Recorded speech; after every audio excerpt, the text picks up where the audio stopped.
Hello, everyone. This is Taher with Alltek Services. I'm here with Tim Higgins, our Director of Operations, also our Senior Network Engineer.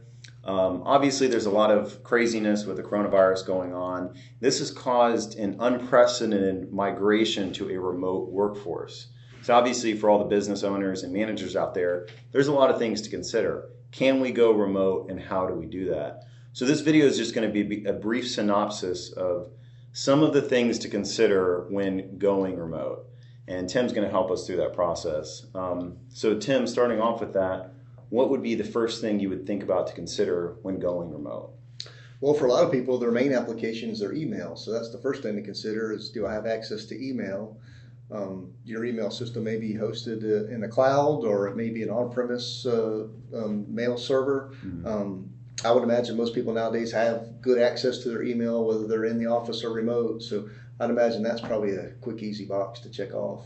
Yes, with the prevalence of Office 365, G Suite, and all these cloud-based email exchanges, very few people are actually going to have an on-premise email exchange, but it is something to consider. So what else would we look at as a business owner or manager? Well, the next thing to consider are the line of business applications that you use. Some applications are, again, hosted in the cloud. Some are hosted on-premise. And so you have to consider how to get access to the applications. Mm-hmm. If it's an on-premise application, how do I get to it? Is there a remote desktop available, or some type of remote connectivity to get to the office to work on that application? So some examples of that, for instance, is a lot of people use QuickBooks, and in some cases that QuickBooks is hosted on an on-premise server, whereas in other cases they have QuickBooks online or QuickBooks hosted in the cloud somewhere else. So you need to look at each of those applications and where exactly they are. So going down the list, what else are we considering? Well, after applications, there's the data that you use. That'll be your shared data, Word documents and spreadsheets. How do I get access to that? And again, your documents may be hosted in the cloud, or they may be hosted on an on-premise server. You have to consider how to get access to it. So we've gone through email, applications, and now where are your files? Right. So what else going down the list would you consider? The next thing to consider is how the teams collaborate. How do you collaborate with your coworkers? Sharing documents and communications and whatnot. And for us, we use Microsoft Teams. That's a great tool to collaborate with. We can chat with each other, do voice conversations, share desktops, documents. So Teams is a great collaboration tool that we leverage. A lot better than just clogging up emails for simple questions and keeping people informed. Mm-hmm. Also, that video conferencing obviously is going to be very important with so many meetings going online. There is also Slack, which is an equivalent that's not through Microsoft. So other things to consider are, if I don't have Teams and I don't have Office 365, what are my options? And there are a lot out there. There's a lot of options. But you want to make sure you secure some type of team collaboration tool outside of phone call and email. Right. All right, what's next on the list, Tim? Well, let's see. Another thing to consider is phone calls. What's your ability to send and receive phone calls? Some phone systems have the ability to forward to a smartphone, perhaps, or maybe your phone system allows for a soft phone, where you can have a soft phone on your smartphone, or a desktop or something that connects back to your corporate phone system. Phone calls will be something to consider.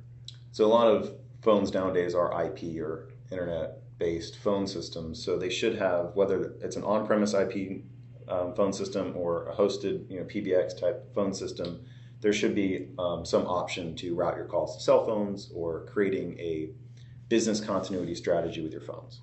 The hosted PBX system is a good system in that, for us, we can just take our phone off of our desk, take it home and plug it in. It's just the same as where it is. So hosted PBX system is really nice. Absolutely. You literally just take the phone and you can pick up calls like you're in the office. Right. So there's a lot of advantages to that. So we've gone through all of these different considerations, which are obviously very important. But let's say that a business is not set up in the ideal cloud environment, which there's a lot of different ways why they might not be. What are their options for getting to their on-premise email or their on-premise application or files? Well, let's see. One way is if you happen to have a Microsoft Gateway server available on your network. That Microsoft Gateway service allows for a secure connection to your network, to where you can get on remote desktop. So whether it's a shared remote desktop or your desktop at your desk, the Microsoft Gateway service can be used for that. Okay. Is one way. Yeah.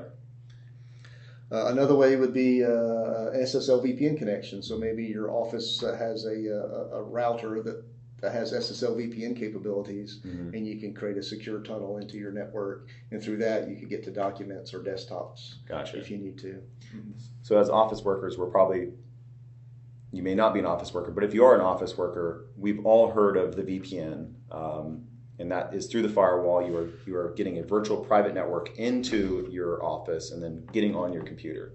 Now, that's a great option, but most of the time it's only a few people working remote. So when there is a mass migration to all of a sudden a lot of people are working remote, that firewall may not be able to handle that, and you may not have enough licenses in place. So that's going to be a costly upgrade in some cases.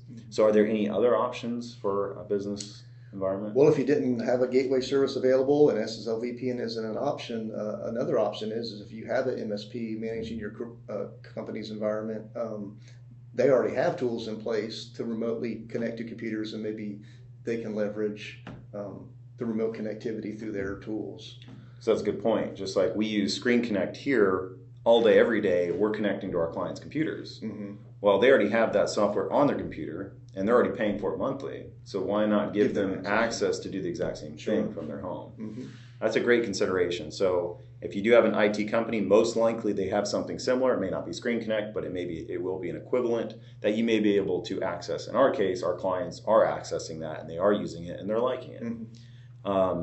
So obviously there's a lot of variables to consider, but Tim, I really appreciate you going over a few of the most important ones to consider when going remote. So we really hope this was helpful. Obviously this is a big change for everybody, and there's a lot of craziness going on, but hopefully this works out for you, and stay safe. Thank you so much. Thank you. You're welcome.